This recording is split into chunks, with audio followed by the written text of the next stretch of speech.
Hello. Whoa, we're halfway there. Whoa.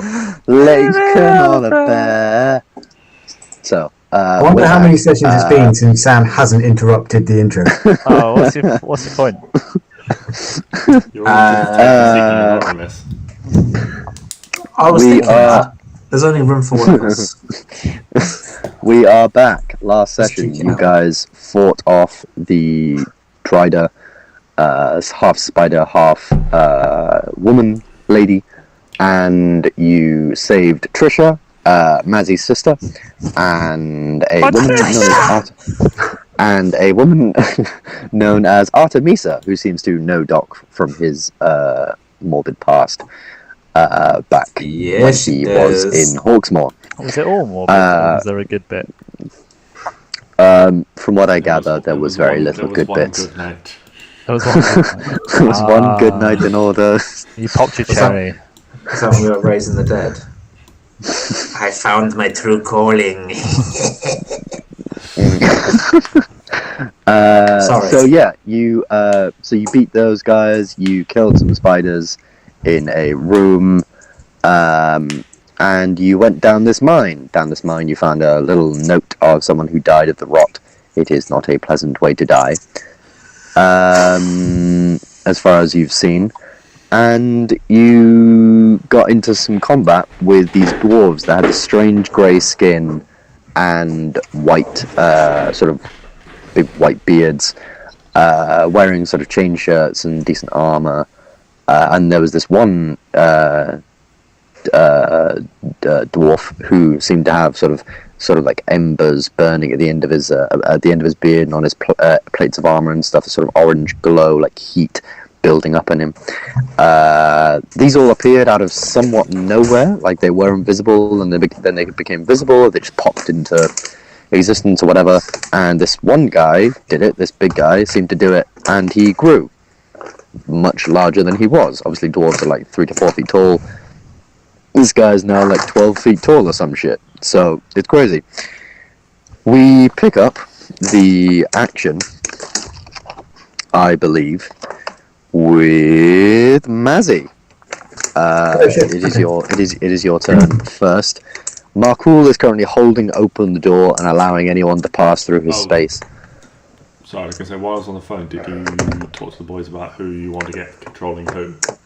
Ah, yes, I meant to thing that. So, Sam, you used to play a bard. Do you want to control Artemisa? Oh, yes. So I said you wanted to play a little bit higher level. She's a level 8 lore bard. You should be familiar with lore bards. She wields a battle axe, has a couple of spells. The spells she has taken from another class are from the cleric class, so she has a couple of healy bits in it. And